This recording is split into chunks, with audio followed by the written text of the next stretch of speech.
Harka fuunee shamaa akkam jirtu kabajamoo dhaggeeffattootaaf daawwattoota qophii faana keelloo tibbana Oromummaa akka yakkaatti dhiyeessuun bulchiinsi Eertiraa dubbiiwwan hedduu taasisaa turuun kan yaadatamudha. Dhimma kana ilaalchisuun barruun qophaa'ee akka gadiitti isinii dhiyaata. Obsaan nu caqasaa jechaa qophichi kunooti. Oromummaan madda eenyummaa Oromooti malee faashistummaa miti. Diinonni Oromoo eenyummaa Oromoo dhabamsiisuuf duula maqaa balleessii hedduu fayyadamaa turaniiru. Jaarraa teknooloojiin hin babal'anne keessaa akkasuma miidiyaan haalaan hawaasa hin qaqqabne keessatti sabni Oromoo bulguu fakkeeffamee akka dhiyaatu ololli arbeeffamee seeneffame har'allee itti fufuun isaa kan nama gaddisiisudha. Pirezidaantiin Eertiraa Isaayyaas Afeworqii seenessa kijibaa humnoonni diina Oromoo ta'an dhiyeessaa turanitti yaada mataa isaas dabaluun dubbiin inni Oromummaa yakkuuf yaale akka salphaatti kan ilaalamu hin turre. Sabni Oromoo bilisummaa isaa fi eenyummaa isaa deebifachuuf qabsoo jaarraa lama jala ga'u taasisaa ture ammasitti jira. Qabsoo kana keessatti uummanni Oromoo guyyaa tokkoof illee akeeka uummata biraa weeraruu, abjuu faashistummaa fi abbaa irrummaa qabateen beekuu boris hin qabaatu. Oromummaan eenyummaa Oromoo kasabichi ittiin of ibsuu kan Waaqni badhaase malee aayidoloojii faashistummaan kalaqame miti. Sammuu abbaa irrummaatti amanu kan oomishus hin turre. Oromummaan madda wal danda'uu waliif yaadu, madda kalaqaa, burqaa diimokiraasiiti malee wiirtuu of tuulummaa fi abbaa irrummaa miti. Akkuma kana Oromummaan hawaasa Oromoof ibsituu isaa akka ta'e malee ka qaama tokko ittiin sodaachisan yookiin ittiin doorsisan miti. Eenyummaan Oromoo qaama kamiifuu madda sodaaf yaaddoo ta'een beekuu boris ta'uuf hin jiru.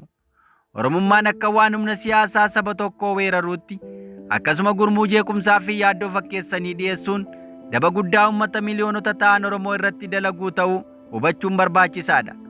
Humnoonni faashistummaan akka kennaatti waan isaaniif laatame itti fakkaatu, kobbortaa siyaasaa ofii uffatan hundi waan uffatu itti fakkaachuun Oromummaan kobbortaa siyaasaa dhokataa humna faashistii fi humna abbaa irree fakkeessanii dhiyeessuun yakka guddaa ta'uu cimsinee wal hubachiisuu feesisa.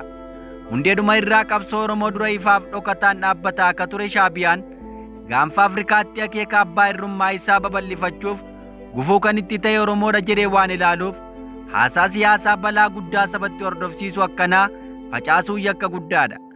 Bara chaartiraa irraa qabee hanga bara jijjiiramaa bara 2018 qabsoo Oromootti gufuu ka ta'u keessatti qoonni Eertiraa guddaa ture. Har'as bololaa aangoo babal'ifannaa fi siyaasa gaanfa Afrikaa to'achuuf qaburraa akka ka'e Oromummaa dantaa siyaasaaf oolchuu yaaluun pirezidaantii Isaayyaas Afeworqii guddoo kan nama gaddisiisudha. Dubbii abbootiin irree aangoo isaanii dheeressuuf saboota walitti diran saganteeffatanii Oromummaan akka madda yaaddoo fi faashistummaatti dhiyeessuu yaale kana kijiba bakkee adiitti mul'atuun namuu akka hin dogoggorfamneef walii dhaamuun barbaachisaadha. Gufuu federaalizimii fi saboota cunqurfamoo ka ta'e Isaayyaas Afeworqii dubbiin isaa yeroo darbee abidda nagaa naannichaa barbadeessu akka tufetti fudhatama. Inumaa saboota waliin jireenya jaarraa dheeraa qaban Kushii fi Seem gidduutti lolli sabummaa akka ka'u taasisa. Naannichi rakkoo siyaasaa walxaxaa baatee jiru irratti dabalataan goolama hamaa akka keessummeessuuf dubbii balaa uummata biyyaatti wal nyaachisu dubbateera. Akka waan uummanni Kush saboota Seem ta'an irratti weerara jalqabaniittis dhiyeessuu yaaleera. Uummanni Kush Eertiraa dabalatee bakkeewwan qubatanii jiran mara keessatti naamusaan gaaffii bilisummaa, walqixxummaa fi eenyummaa gaafataa akka jiran malee uummata amala faashistummaa qaban akka hin taane namoonni hubata jennee amanna. Qabsoon uummata Kush abbaa aangoo ta'een faashistummaa babal'isaa osoo hin taane abbaa irree ta'een diimokiraasii balleessee humnaan niitee hanganduu ittiin bulcha akka jedhu osoo hin taane gaaffii eenyummaa ofii kabachiifachuu ture. Gaaffiin eenyummaa ammoo faashistummaa ta'een beekuu ta'uus hin danda'u. Olola akkanaan borbooda lammiileen Eertiraa dhiittaa abbaa irree Isaayyaas jala jiran gaaffii eenyummaa yoo kaasan salphaatti aleeluuf dubbii haala mijeessuuf ka dubbate Isaayyaas kushummaan yakka akka hin taane cimsinee hubachiisna. Kuta'ee duula maqaa balleessii fi egeree Oromoof balaa qabu kan Oromummaa irratti fuulleffate callisaan ilaaluun hin barbaachisu. Akeeka qabsoo Oromoo gufachiisuuf bahe ka qabsoo Oromoo duuba deebisuuf akeekkate kana hawaasni Oromoo hundi jala dhaabbachuun barbaachisaadha. Dubbii pirezidaantii Eertiraa Isaayyaas Afeworqii akeektuu jabaa boriif hawaasa Oromootti balaa hordofsiisu of keessaa qaba jedhamee amanama. Kunis mootummaan amma mootummaa Oromummaa ilaalcha jedhu jabeessee dubbachuu isaati. balaan akkanaa gaaga'amaa irra mootummaan kun geessaa jiruuf bor Oromoon gaafatama taasisuuf kadeemudha. Yakki mootummaan Itoophiyaa uummata biyyattii irratti taasisaa jiru Oromoo ka bakka hin buune yakka cubbamaa hawaasa Oromoo illee gaaga'aa jiru ta'uu namuu hubachuu qaba. Akeekni bulchiinsi mootummaa Itoophiyaa yeroo rakkoo fi nafoo bulchiinsa Oromoo fakkeessu kun umurii aangoo isaa dheereffachuuf kacaasaan seeraan alaa filannoo uummataa malee aangootti ol ba'e itti fayyadamaa jiru ta'uu hubatamuu qaba. Mootummaan amma biyyattii gaggeessaa jiru guutummaa Oromiyaa irratti haleellaa hammaataa geessaa jiraachuu namuu hubachuu qaba. Kana malees yakkoonni saamichaa dararaa fi gidiraan irra Oromiyaa keessatti adeemaa jiru naannolee kam keessaa akka jiru hin turre. Inuma hammeenya ulfaataa ta'uu kan agarsiisu Oromiyaa keessatti nama qofa osoo hin taane beelladoonni Oromoo illee gaaga'ama kanaan miidhamaa jiru. Haleellaa meeshaa waraanaa gurguddaa seeraan alaa hawaasa nagaa keessatti dhukaafamuun yeroo hedduu hawaasa nagaa bakka sassaabbii midhaanii fi hojii isaa akkasuma loowwan Oromoo hedduun dhumuun irra deddeebiin kan himamaa tureef ammallee ta'aa jirudha.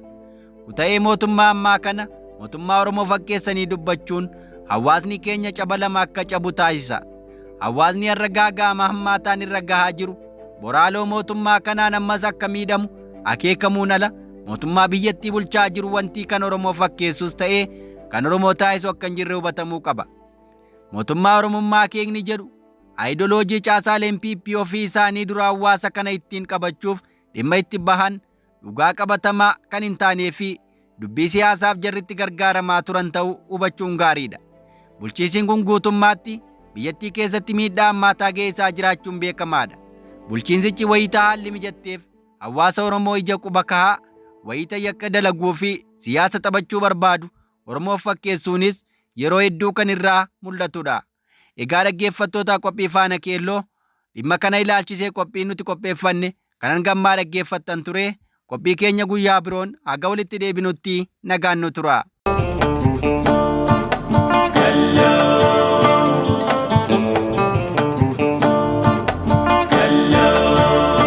Kallo Media.